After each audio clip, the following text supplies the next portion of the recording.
విద్య గణపతి మాస్టర్ని ఇష్టపడింది కాబట్టి మాట పోకూడదని నాన్న నన్ను ఆ విఘ్నేష్కిచ్చి పెళ్లి చేస్తానని మాటిచ్చారు.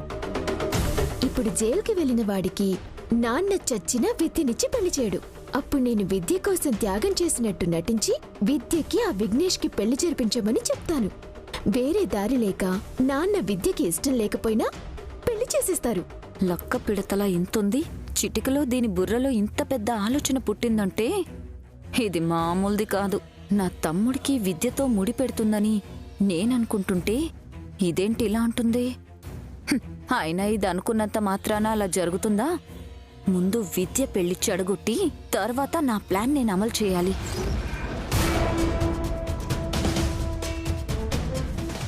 ఏం ఆలోచిస్తున్నావు వదినా?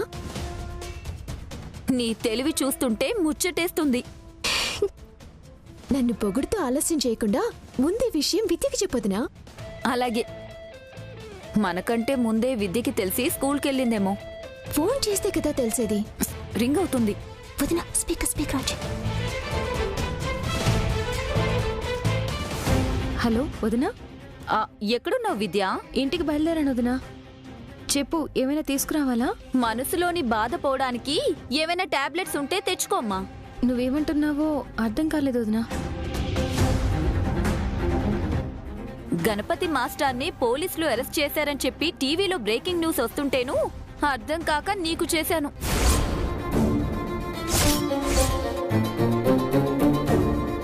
ఏంటి, గణపతి మాస్టర్ని పోలీసులు అరెస్ట్ చేశారా?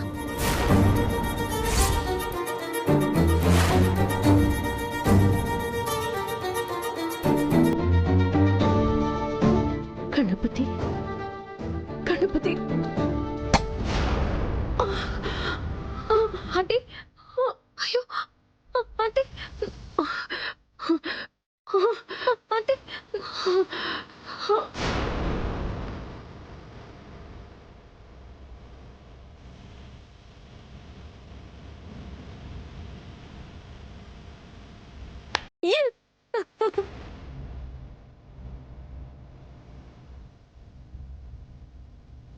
ఆంటీ, ఆటో ఆటో ఆగు, ఆటో అన్న కొంచెం ఇటండి. మీ అక్కకి ఇంకా విషయం తెలీదు. తెలియగానే షాక్ అయిపోయి మాటలు రాక ఫోన్ కట్ చేసేసింది. ఏమైనా సరే దాని పెళ్లి ఆగటం వల్ల నా పెళ్లి ఆగిపోతే చాలు. నువ్వు కంగారు పడుకు శ్రీనిధి, నేనున్నాను కదా, నేను చూసుకుంటానులే. ముందు శుభవార్త మావయ్య గారికి మీ అన్నయ్యకి చెప్పాలి. నేను మంచిదాన్ని కాబట్టి దేవుడు నా వైపున్నాడు. ఆ విద్య మనసులో కుళ్ళు పెట్టుకునుంటుంది కాబట్టి దానికి ఏ పెళ్లి సెట్ కావడం లేదు. God is great.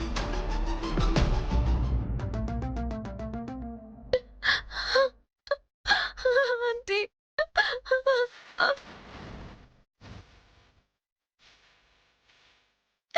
Doctor doctor. ఏమైందమ్మా? మాట్లాడుతూ ఒక్కసారిగా గుండె పట్టుకుని కుప్ప కూలిపోయారు డాక్టర్. హార్ట్ అటాక్ అనుకుంటా, త్వరగా తీసుకురండి. మీరు ఇక్కడే ఉండండి.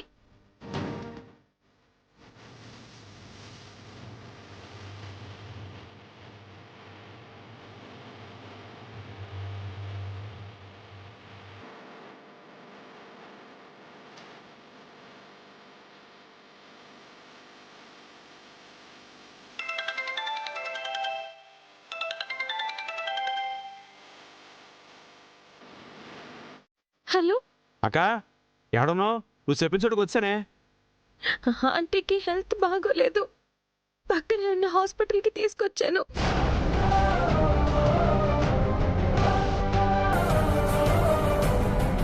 ప్రమాదమే లేదుగా? ట్రీట్మెంట్ జరుగుతుంది. నేను వెంటనే వచ్చేస్తున్నాను. అల్లుడు ఎక్కడ ఉన్నాడు? వెంటనే ఫోన్ చేయాలి.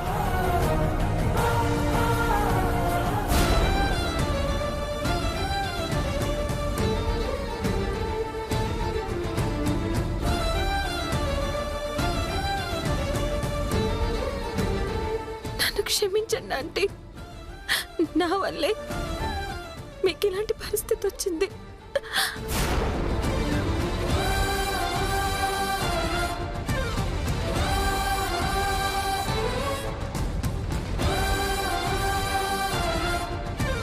పేషెంట్కి ట్రీట్మెంట్ జరుగుతుంది. కౌంటర్లో 50,000 అమౌంట్ డిపాజిట్ చేసి బిల్ తీసుకురండి త్వరగా.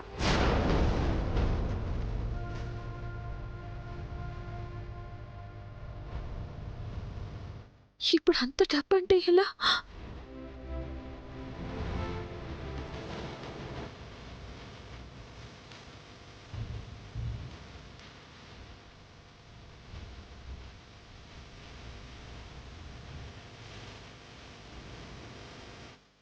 ఇప్పుడు తీసుకొచ్చిన పార్వతి గారి పేరు మీద అమౌంట్ డిపాజిట్ చేయమన్నారు, కానీ నా దగ్గర అమౌంట్ లేదు.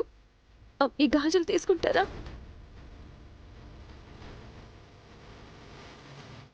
సారీ మేడం, అలా తీసుకోవడానికి కుదరదు. కావాలంటే పక్కనే గోల్డ్ షాప్ ఉంది, అక్కడ ట్రై చేయండి. Thank you. ఓకే. అల్లుడు ఎక్కడున్నాడు ఏంటి?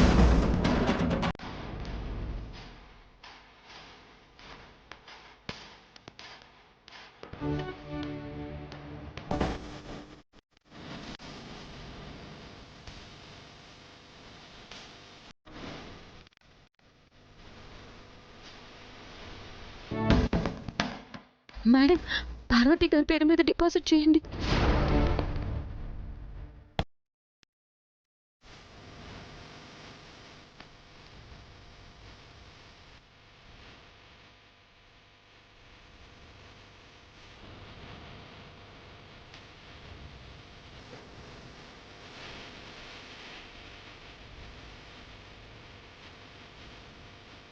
అమ్మ విజయ, ట్రీట్మెంట్ జరుగుతుందండి. అమ్మా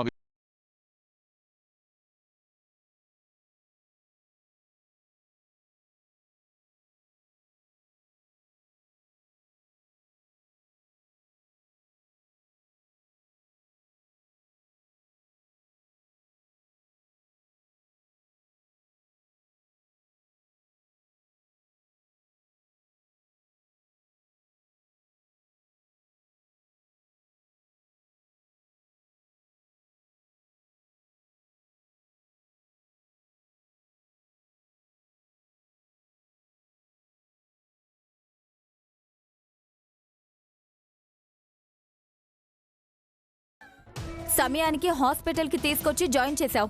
వాళ్ళ తమ్ముడు వచ్చారు కదా, ఆయన చూసుకుంటారులే. మనం వెళ్దాం పదా. ఏం మాట్లాడుతున్నావు వదినా? ఇలాంటి పరిస్థితుల్లో ఆంటీని వదిలేసి నేను ఎలా వస్తాను? నీ మాటలు నాకేం అర్థం కావట్లేదు విద్య. నీ పెళ్లి గురించి మాటలు మాత్రమే అయ్యాయి, ముహూర్తాలింకా పెట్టుకోలేదు, తాంబూలాలు మార్చుకోలేదు. నువ్వింతలా ప్రేమ జాలి కురిపిస్తే ఎలా? ఆ గణపతి చేసింది పెద్ద నేరం. క్లాస్లో పిల్లల్ని కొట్టడం కాదు, ఒక స్టూడెంట్ ని హాస్పిటల్ పాలు చేశాడు.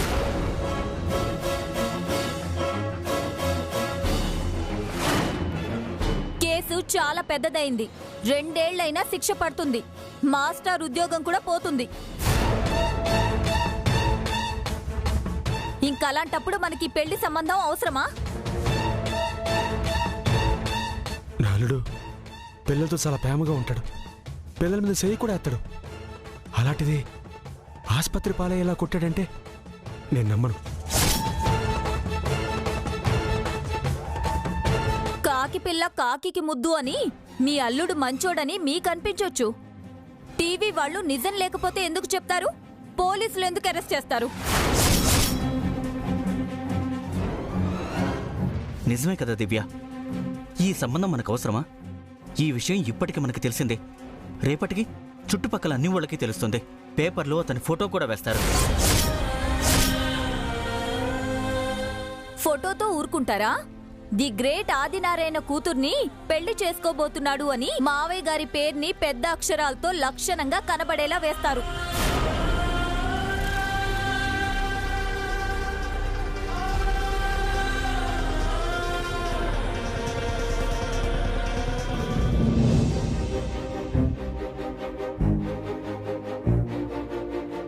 నర్స్, అబ్జర్వేషన్లో ఉంచండి.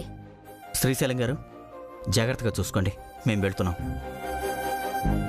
అది కాదన్నయ్య, స్పృహలోకి వచ్చాక వెళ్దాం. చెప్తే వినబడదా? రాను రాను అని ఇంత మొండి చేస్తున్నావేంటి? పద.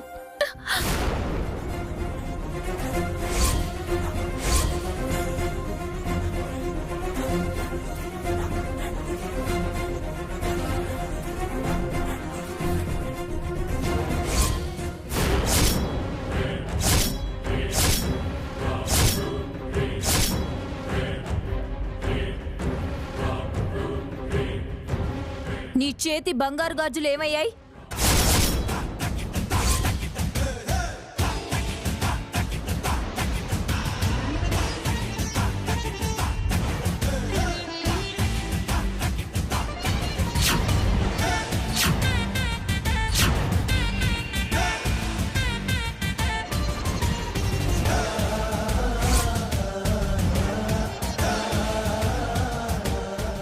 వదినా, అది ఆ, అది అర్జెంటుగా డబ్బులు కట్టాలంటేను తాకట్టు పెట్టాను వదినా.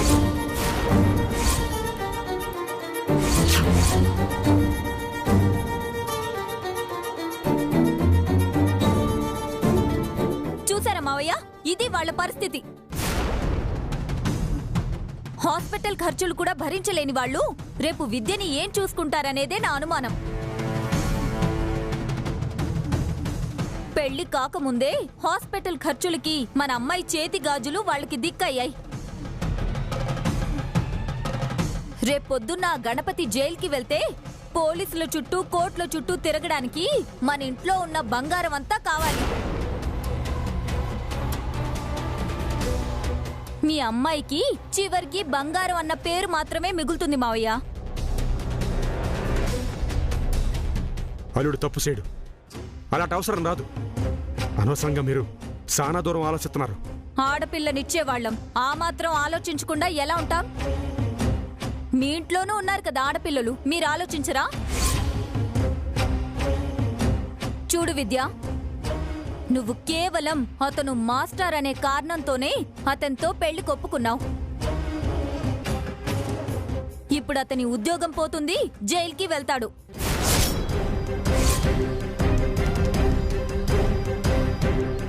జైలు నుండి వచ్చేదాకా నువ్వు పెళ్లి చేసుకోకుండా ఉండిపోతావా? నువ్వు ఉండిపోతానని మొండిగా సమాధానం చెప్పినా మావయ్య గారు ఒప్పుకోరనుకో.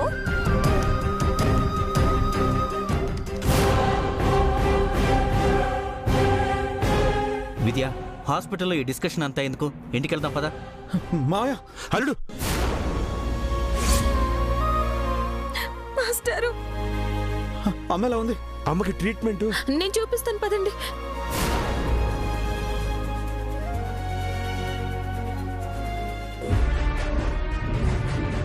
పోలీసులు అరెస్ట్ చేశారు కదా, ఎలా వదిలిపెట్టారు?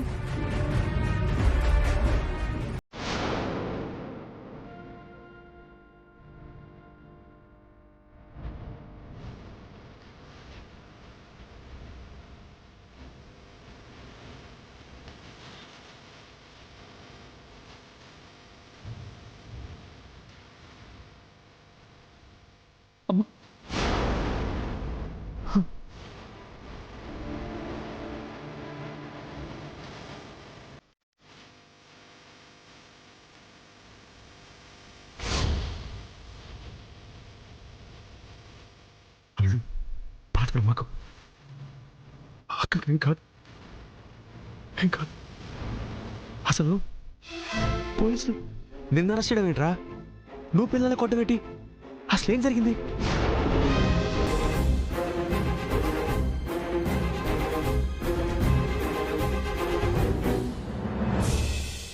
పాప మీద చేయి చేసుకుందెవరు? పేక మీద చేయేస్తాను కానీ పీక మీద చెయ్యేను సార్. నువ్వు ఆగవయ్యా ముని. ఇన్స్పెక్టర్ గారు, ఇప్పుడు పాపకి ఎలా ఉంది? హాస్పిటల్లో అడ్మిట్ అయింది సార్. వీళ్ళు బడి చెప్తున్నారో రౌడీజం చేస్తున్నారో అర్థం కావట్లేదు సార్. గణపతి టీచర్ కొట్టాడని పాప చెప్పింది. మా స్కూల్లో 2 గణపతులు ఉన్నారు. మీరు వచ్చి ఇంతలా అడుగుతున్నా సరే, కిమ్ అనకుండా ఉన్న ఈ గణపతి మాస్టర్ గారే పాపను స్పృహ తప్పేలా కొట్టింది. వేలు చూపిస్తున్నావేంట్రా? ఇక్కడ ఇంకెవ్వరూ తప్పు చేయలేదు సార్. దెబ్బలు పడకపోతే ఈ కాలం పిల్లలు వింటారా? దండించే హక్కు ఇప్పుడు పోలీసులకే పరిమితమైంది గణపతి. ఊరుకోండి సార్, ఇలాంటి పిల్ల కేసులకు భయపడతారా ఎవరైనా? చూసారా సార్ ఎంత దారుణంగా మాట్లాడుతున్నారో? సాక్షి సంతకం ఎవరు పెడతారు? నా పేరు కూడా గణపతే సార్, నేను పెడతాను సంతకం. అలా మిడిగుట్లు వేసుకుని ఎవరిని బెదిరిస్తావురా? పదరా, నీ గుణపాఠం నేను చెప్తాను. రే గణపతి, నువ్వు ఈరోజు సాక్ష్యంగా ఉన్నావు కదా, నీ అంతు చూడటమే లక్ష్యంగా పెట్టుకుంటాను రా.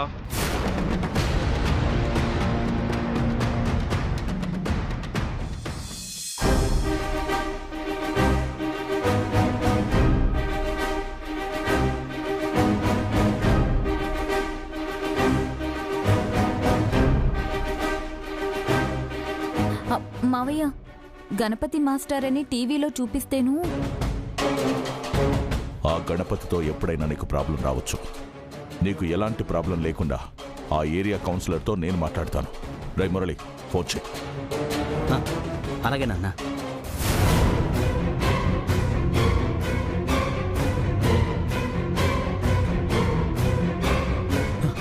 ఇప్పుడు ఎందుకులేండి, ఆయన ఏదో కోపంలో నా అంతు చూస్తా అన్నారు. ఎంత కాదనుకున్నా ఆయన టీచరే కదా. కోపమే అన్ని దారుణాలకి కారణం. కోపం ఎక్కువైతే అది పగగా మారుతుంది. కౌన్సిలర్ నాకు బాగా తెలిసినవాడు. ఒక్క మాట చెప్పి పెడితే మీ స్కూల్కి వచ్చి కరస్పాండెంట్తో మాట్లాడి నీకు ప్రాబ్లం రాకుండా చేస్తాడు. రై మురళి, నువ్వు ఫోన్ చేయి.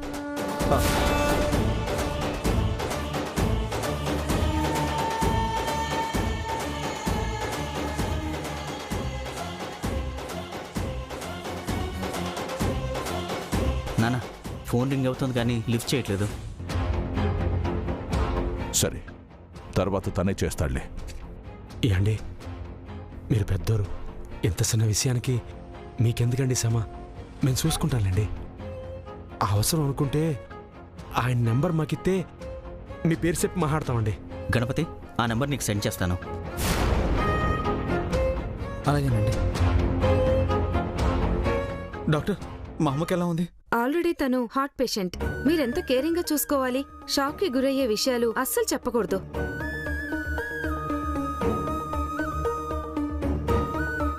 పేషెంట్ హార్ట్ చాలా వీక్గా ఉంది. టైంకి హాస్పిటల్కి తీసుకొచ్చారు కాబట్టి పేషెంట్ని సేవ్ చేయగలిగాం.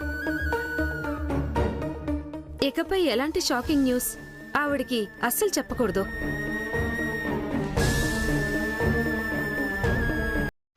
రూమ్కి షిఫ్ట్ చేసాం, వెళ్ళి చూడండి. ఎక్కువ డిస్టర్బ్ చేయకండి.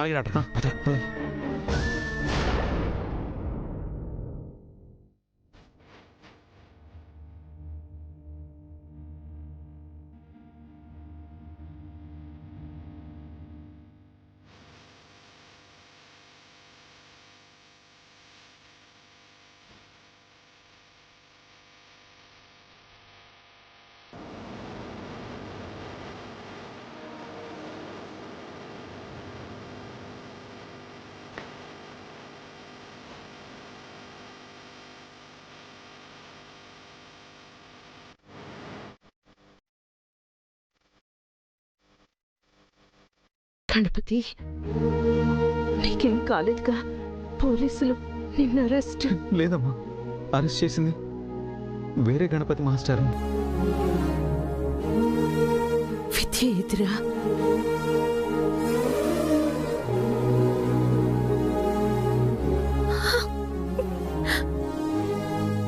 ఎలా ఉందంటే కోడల్ని అవుతానని నన్ను కాపాడి నాకు అమ్మవయ్యావుగా తల్లి.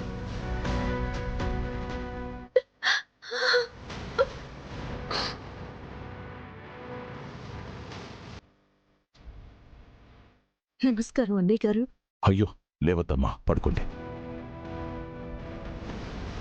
మీరు రెస్ట్ తీసుకోండి. అనవసరంగా దేని గురించి ఎక్కువగా ఆలోచించకండి. మా పద్మకి అసలు విషయం తెలియక మీరు ఈ పరిస్థితికి రావడానికి కారణం ఉంది. మమ్మల్ని క్షమించండి. అయ్యో, అంత మాట అనకండి అన్నయ్య గారు. జరిగింది పొరపాటే కదా. నీకు రుణపడిపోతూనే ఉన్నానమ్మా. ఈ జన్మలో నీ రుణాన్ని తీర్చుకోగలను లేదు అంటే అలా అనకండి. మీరు నవ్వుతూ ఆనందంగా పలకరిస్తేనే నాకు సంతోషంగా ఉంటుంది. త్వరగా ఇంతకు ముందు కంటే ఆనందంగా కనిపించాలి.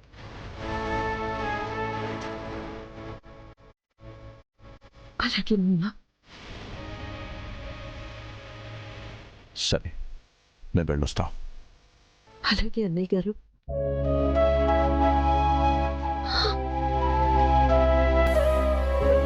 తీసుకోండి. వస్తానండి. జాగ్రత్త ఆంటీ. అలాగే తల్లి.